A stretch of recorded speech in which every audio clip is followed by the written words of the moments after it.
गरीब मायका। मोहिनी के 3 बेटे थे। पति खूब अच्छा कमाता और बड़े घर के ऐश सब था मोहिनी के जीवन में। लेकिन एक चीज जो नहीं थी वो थी सुकून। मेरी बहन और मेरा भाई दोनों गरीब, लेकिन मैं मेरे पास तो नोट की बरसात है। तभी मोहिनी की बहन वीना उसके दरवाजे आ जाती है। अरे मोहिनी कैसी है? मेरे घर में ना सिलेंडर खत्म हो गया है। तेरे पास तो इतने पैसे हैं, भरवा देना मेरा सिलेंडर। पैसे जैसे ही आ जाएंगे मैं दे दूंगी। तभी मोहिनी का पति राकेश आ जाता है। क्या है वीना, ये अपने घर की परेशानी हम लोगों के घर ना गाया करो। तुम्हारी बहन को तुम लोगों पर तरस आ जाता है और वो पैसे देने लग जाती है। मुझे ये बिल्कुल पसंद नहीं है। ओ जीजा जी, नहीं मैं तो वो बस अच्छा मैं चलती हूँ। वीना वहाँ से चली जाती है। उसके जाने के बाद अच्छा किया जो आपने सुना दिया। अरे न जाने क्या सोचकर मेरे घर आ जाती है कि जैसे यहाँ तो भंडारा भरा है। अरे कितना तो दे दिया। अच्छा जी जरा 1000 तो देना। वो बिन्नी दीदी है ना, उनके घर जा रही हूँ। उनका पोता हुआ है तो मुंह दिखाई दे दूंगी। हाँ, उन लोगों के आगे तो शो ऑफ किया करो। वो खुद को बड़ा अमीर शो करते हैं ना, दिखा दे कि तू भी किसी से कम नहीं है।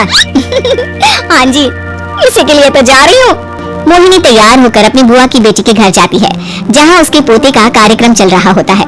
वहाँ वीना भी आई होती है। अरे वीना, क्या जरूरत थी यहाँ आने की? तेरे घर पर गैस नहीं है तो वो बना लेती। क्या करूँ मोहिनी, बुआ को बुरा लग जाता नहीं जाती तो। वैसे मेरे पास एक जोड़ा बच्चे का कपड़ा रखा था, वही अपनी चांदी के पायल के साथ देने जा रही हूँ। घर पर गैस थी नहीं, सोचा परिवार यही खाना खा लेगा, बाकी सुबह का सुबह देखा जाएगा। मोहिनी को बहन पर दया आ जाती है। वो पर्स से 1000 रुपए निकाल कर दे देती है। ले वीना, लेकिन पैसे वापस कर देना, तेरे जीजाजी हिसाब लेते हैं। मोहिनी भी क्या करती, गरीबी में बहन का सहारा ही उसके जीवन जीने का आधार था। फिर एक रोज, सुनिए भाई के घर बेटी हुई है, मुझे माँ के पास जाना होगा। अरे उस घर में ना कूलर है ना एसी, कैसे रहोगे तुम? हाँ वही सोच रही हूँ कि अकेली जाऊँ, बच्चों को साथ ना ले जाऊँ। चले जाओ, लेकिन ये जो तुम अपने गरीब परिवार से मिलने चली जाती हो ना, मुझे बिल्कुल अच्छा नहीं लगता। पता नहीं मैं भी कैसे मैनेज करती हूँ, लेकिन क्या करूँ। मोहिनी भाई भाभी के घर आती है। मोहिनी कैसे आना हुआ? तो यहाँ हम लोगों के घर रह लेगी या फिर किसी होटल में रहेगी? क्या हो गया है माँ, मोहिनी को क्यों ऐसे बोल रहे हैं आप? अरे तू नहीं जानती अपनी ननद को, पैसे वाली है ना तो ऐड कुछ ज्यादा ही है।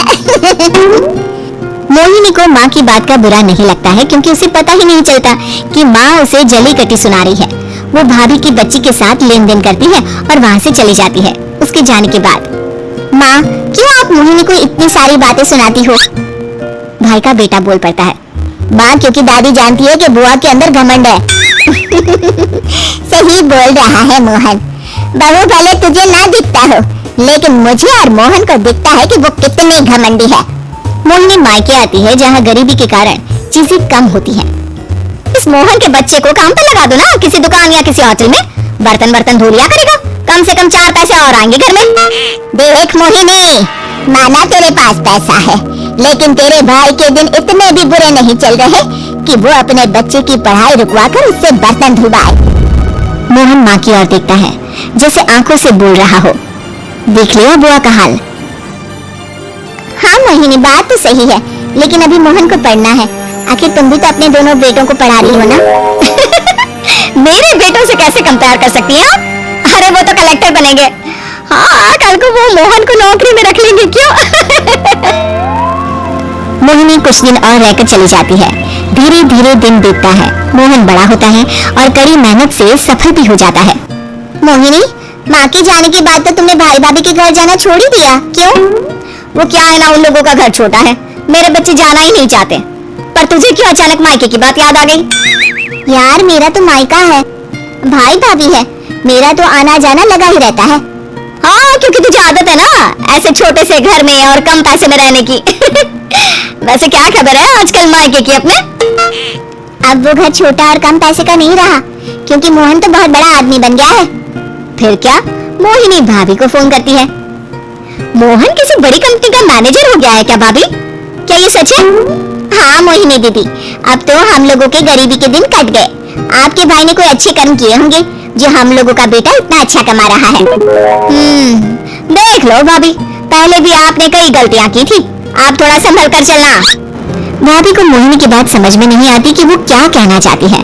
फिर एक दिन वीना मोहिनी से कहती है, मोहिनी, हमारा भतीजा मोहन अच्छा कमा रहा है, क्यों ना मैं अपने बेटे की नौकरी के लिए उससे बात करूं?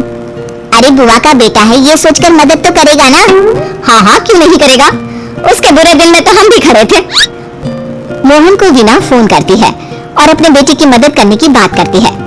हाँ हाँ बुआ, क्यों नहीं, अब सिद्धार्थ को भेज दे, मैं अपनी ही कंपनी में उसकी नौकरी करवा देता हूँ। दिन बीतते हैं, अब वीना के हालात भी अच्छे हो जाते हैं। क्या बात है वीना, तूने भी कार ले ली, वो भी इतनी अच्छी? हाँ मोहिनी, अपने भतीजे के कारण तो हम लोगों की दिन अच्छे हो गए। उसने सिद्धार्थ की नौकरी लगवा दी है, वो भी शानदार। ठीक है, लेकिन पैसे ख्याल से खर्च करना। वो क्या है ना, पैसे आने आसान है लेकिन संभालने मुश्किल। मोहिनी घर पर अपने पति से बात करती है। देखो ना, सबके पास पैसे हैं, एक वक्त था जब मैं ही अमीर हुआ करती थी। लगता है कि ज्यादा दिन नहीं रह पाओगी, मेरी नौकरी को कुछ साल ही बचे हैं और तुम्हारे दोनों लड़के निकम्मे हैं। उन लोगों को बोलो ना कि नौकरी करें। तभी वहाँ मोहिनी के बेटे भी आ जाते हैं। अरे हमें क्या मोहन समझा है जो दिन रात गधे की तरह काम करते रहे? खैर, दिन फिरते हैं और मोहिनी के पति की नौकरी भी खत्म हो जाती है। मोहिनी क्या करे, थोड़े से पैसे में गुजारा नहीं हो रहा है। तो क्या करे, मेरी समझ में कुछ नहीं आ रहा। मोहन को बोलो ना कि वो इन दोनों के लिए नौकरी देखे, जैसे सिद्धार्थ के लिए नौकरी देखी है। मोहिनी क्या कहती, उसे अपने वो दिन याद आ जाते हैं जब उसने भाभी से मोहन को नौकर बनने की सलाह दी थी। क्या हो गया, क्या सोच रही हो मोहिनी? यही कि वक्त कभी भी किसी का भी पलट सकता है, ऊपर वाले से डर कर रहना चाहिए।